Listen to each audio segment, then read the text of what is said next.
اما بعد، پچھلے اتوار کو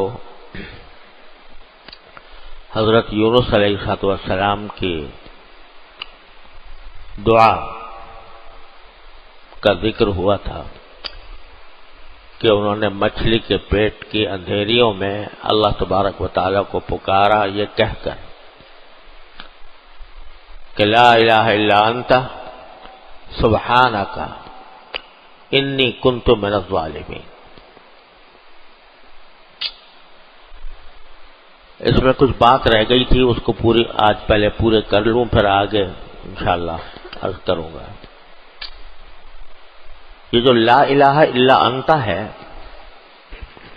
جو شروع میں حضرت یونس علیہ السلام نے کہا، تو لفظی معنی تو اس کے یہ ہے کہ آپ کے سوا کوئی معبود نہیں، اور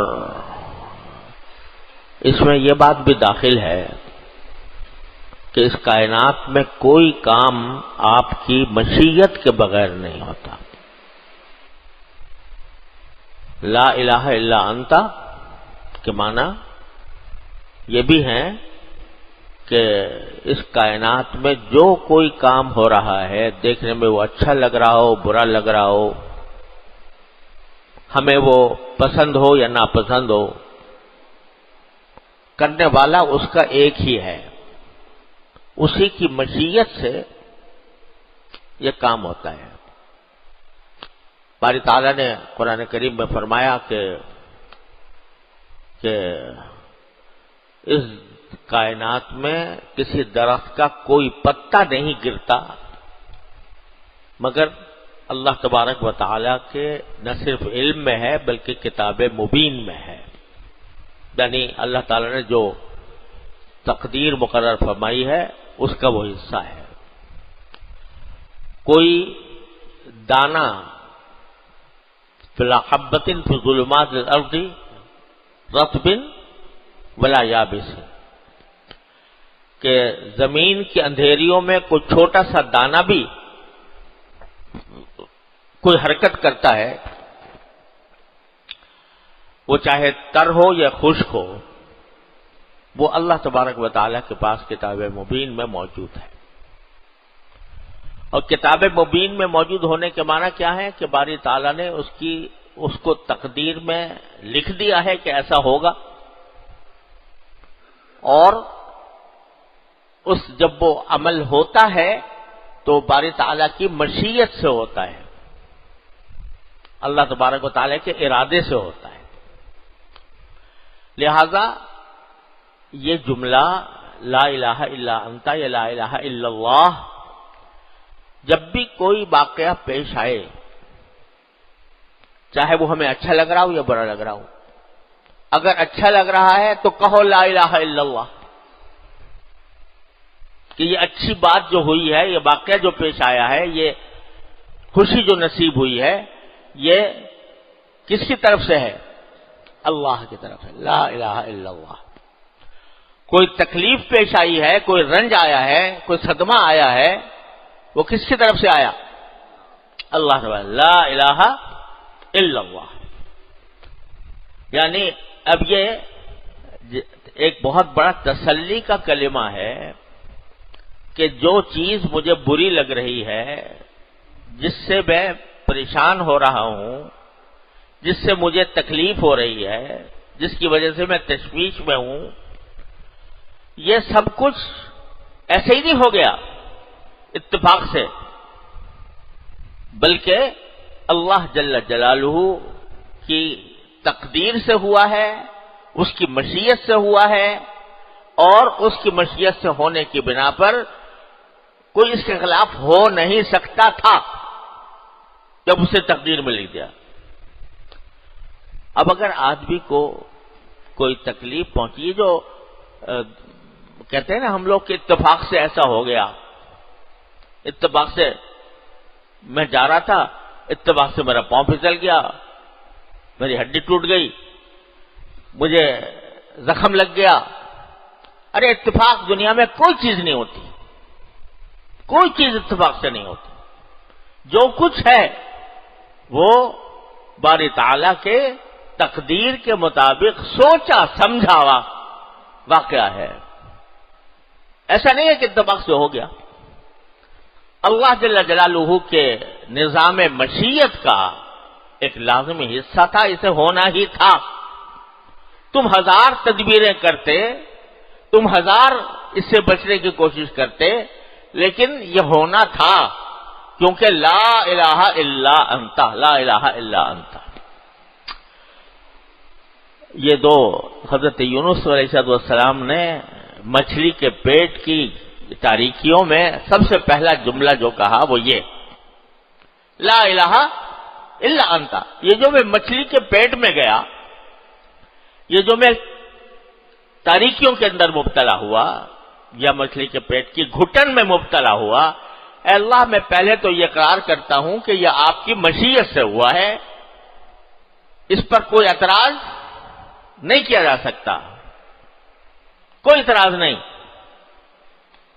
اور میں آپ کا یہ فیصلہ منظور کرتا ہوں. منظور کرنے کا معنی یہ ہے کہ اس فیصلے پر میں راضی رہتا ہوں،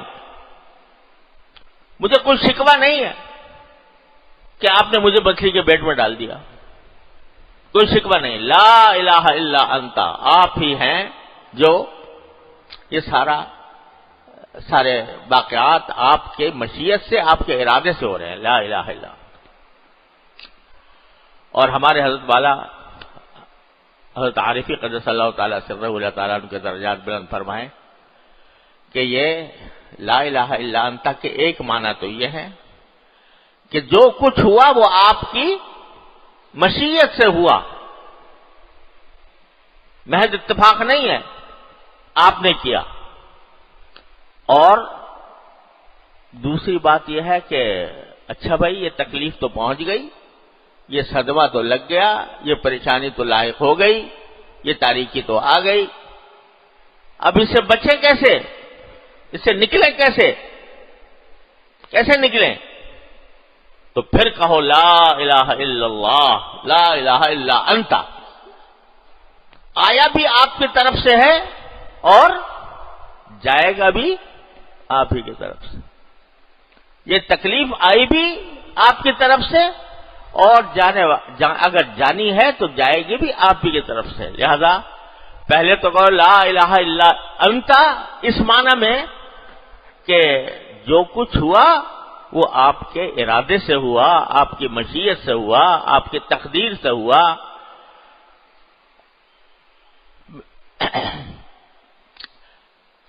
اس معنی میں کہو لا الہ الا انت. اور پھر دوسری بار کہو لا الہ الا انت. کیسے جائے گا یہ بیماری، کیسے جائے گی یہ تکلیف، کیسے رفع ہوگی یہ بے چینی، کیسے دور ہوگی؟ تو اس کا بھی کوئی اور ذریعہ نہیں سوائے آپ کے. لا ملجا ولا منجا منک الا الیک. آپ کی تقدیر میں جو کچھ آپ نے فیصلہ فرمایا ہے اس سے کوئی پناہ نہیں، نہ کوئی نجات کی جگہ ہے مگر اے اللہ آپ ہی کے پاس ہو.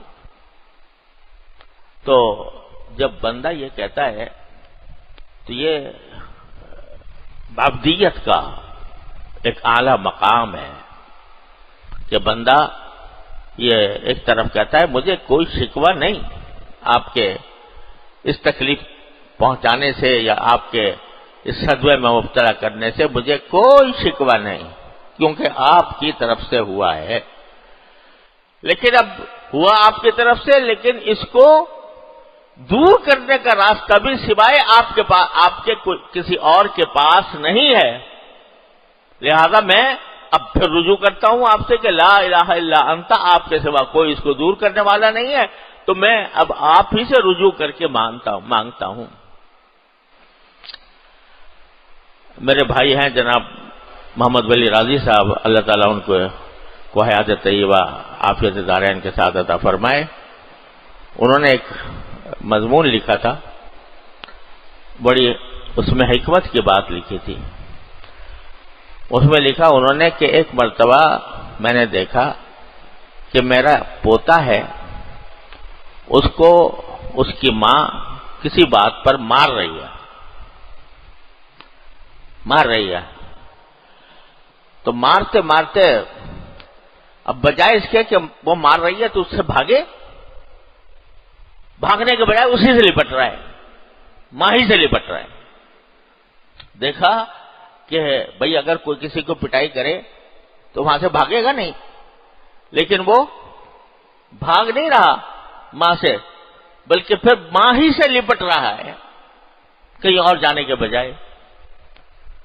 تو فرماتے ہیں میرے ذہن میں یہ بات آئی کہ یہ جانتا ہے کہ مار بھی یہ رہی ہے اور مجھے بچانے کا بھی اس کے سوا کوئی اور میرے پاس سہارا نہیں۔ اگر میں کوئی اور اگر مارتا تو میں اسی کے پاس آتا، یہ مار رہی ہے تو پھر اس سے بچنے کا سہارا بھی کہیں اور نہیں ہے سوائے اس کی آغوش کے، سوائے اس کی گود میں بچانے کے، سوائے اس سے لپٹنے کے۔ تو بھائی صاحب اللہ تعالیٰ ان کو عافیت سے رکھے، انہوں نے فرمایا کہ مجھے یاد آیا کہ لا ملجا ولا منجا منک الا الیک، کہ بندے کو اپنے اللہ کے ساتھ ایسا ہونا چاہیے کم سے کم جیسا بچے کو ماں سے تعلق ہوتا ہے، کہ مار بھی وہ رہی ہے اور لپٹ بھی اسی سے رہا ہے۔ تو اگر کوئی صدمہ آ رہا ہے، کوئی تکلیف ہو رہی ہے، تو بندے کا کام یہ ہے کہ وہ پھر جا کر اسی سے لپٹے جس نے وہ تکلیف دی ہے۔ اس لیے کہ بندے کو اس بات کا اعتقاد ہونا چاہیے کہ اگر یہ مار رہا ہے، جیسے بچے کو ہوتا ہے کہ مار رہی ہے تو میرے ہی اور کوئی راستہ نہیں ہے میرے پاس، اسی طریقے سے بندے کو اپنے اللہ کے ساتھ یہی تعلق ہونا چاہیے کہ میرے پاس جو تکلیف آئی ہے اس کو دور کرنے والا بھی وہی ہے جس نے وہ تکلیف مجھے بھیجی ہے۔ لا ملجا ولا منجا الا الیک۔ لہذا فرماتے ہیں، ہمارے حضرت فرماتے تھے، اللہ تعالیٰ ان کے درجات بلند فرمائے، فرماتے تھے کہ اگر کوئی تکلیف پہنچے تو کہو لا الہ الا اللہ۔ کیا مانا؟ کہ یہ تکلیف سوائے اللہ کے کسی اور کی طرف سے نہیں آئی، اس معنی میں سوچ کر کہو۔ پھر کہو لا الہ الا اللہ، کہو کہ یہ تکلیف اگر جائے گی تو بھی اسی اللہ کی طرف سے جائے گی، وہی دور کرے گا، کوئی اور دور کرنے والا نہیں ہے۔ لا الہ الا اللہ۔ تو فرماتے ہیں اس کے دو معنی ہیں لا الہ الا اللہ، اور دو معنی کے اندر اس کو استعمال کرنا چاہیے ایسے موقع پر جب کوئی پریشانی لاحق ہو، کوئی تکلیف پہنچے، کوئی رنج پہنچے، یہ کہو لا الہ الا اللہ، لا الہ الا اللہ۔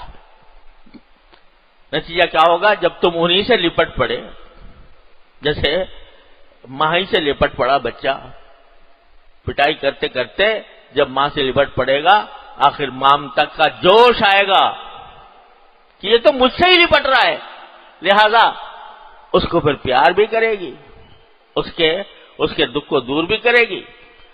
تو اللہ جل جلالہ ماں سے کہیں زیادہ بندے کے اوپر شفیق اور مہربان ہے۔ تو جب بندہ انہی کی طرف رجوع کرے گا تو ممکن نہیں ہے کہ وہ رحمت کا معاملہ نہ فرمائے۔ تو یہ جو حضرت یونس علیہ السلام نے مچھلی کے پیٹ میں کہا کہ لا الہ الا انت، تو اس میں بھی دونوں معنی پنہا ہیں۔ یعنی اور کوئی ہوتا نا تو کیا کرتا؟ یا اللہ مصیبت میں پھنس گیا ہوں، اب مجھے اس سے نکال دے، ہے نا؟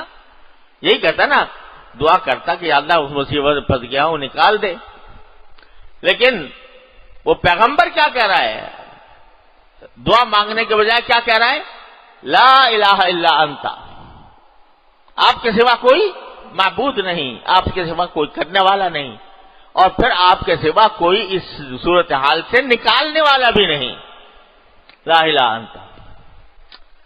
پھر کیا کہا؟ سبحانک، سبحان اللہ، سبحانک، آپ کے ذات، لفظی معنی تو اس کے یہ ہوتے ہیں، اردو بیچاری تنگ زبان، وہ کہاں ترجمہ کرے عربی کے اور روحانی اور مقدس الفاظ کا کیا ترجمہ کرے. لیکن ہم کیا کہہ دیتے ہیں؟ سبحانک، اے اللہ تو پاک ہے، میں آپ کی تسبیح کرتا ہوں، یعنی آپ کے بارے میں یہ اقرار کرتا ہوں کہ آپ کے ذات بے عیب ہے، آپ کے ذات میں کوئی عیب نہیں. سبحانک. تو اس کا کیا مطلب ہوا؟ یعنی یہ جو آپ نے مجھے مچھلی کے پیٹ میں بھیجا اور اس گھٹن میں مبتلا فرمایا اور اس یہ تکلیف پہنچائی، یہ آپ کے کسی عیب کی وجہ سے نہیں کہ آپ کو مجھ سے دشمنی ہو یا آپ جو ہے میرا برا چاہتے ہو، میری بدخواہی کرتے ہوں. یہ آپ کے کسی عیب، آپ کی ذات تو بے عیب ہے، لہذا جو کچھ آپ نے کیا وہ عین مبنی بر انصاف تھا، وہ در حقیقت اس کے اندر کوئی عیب نہیں تھا، اس میں کوئی جھول نہیں تھا، اس میں کوئی کمی نہیں تھی. جو کچھ کیا وہ آپ نے برحق کیا، میں اس بات کا اعتراف کرتا ہوں. اور پھر اس نے آگے کہہ دیا آپ تو کیا کرتے، آپ تو کوئی بدخواہی کیا کرتے، ہو ہی نہیں سکتا تھا کہ آپ بدخواہی کریں، میری دشمنی کریں. انی کنت من الظالمین، حقیقت میں تو میں ہی ظلم کرنے والوں میں سے تھا، حقیقت میں تو مجھ سے ہی غلطی ہوئی ہے، مجھ سے ہی زیادتی ہوئی ہے اور اس زیادتی کا نتیجہ میں بھگت رہا ہوں. تو میں آپ کے اس فعل پر راضی بھی ہوں کہ آپ نے درست کیا، جو کچھ کیا برحق کیا، کرنے والے آپ ہی ہیں اور کوئی آپ کی طرف اس میں شکوہ اور گلہ نہیں ہو سکتا کیونکہ آپ کی ذات بے عیب ہے. ہاں در حقیقت خرابی میری ہی تھی، غلطی میری ہی تھی، لہذا کوئی شکوہ نہیں. لیکن پھر لا الہ الا انت، آپ ہی نے کیا اور آپ ہی اس کو دور کریں گے. لا الہ الا انت. تو یہ جملہ معمولی بات نہیں ہے، اس کو بعض حضرات نے اس میں اعظم قرار دیا ہے کہ لا الہ الا انت سبحانک انی کنت من الظالمین، یہ اس میں اعظم ہے. اور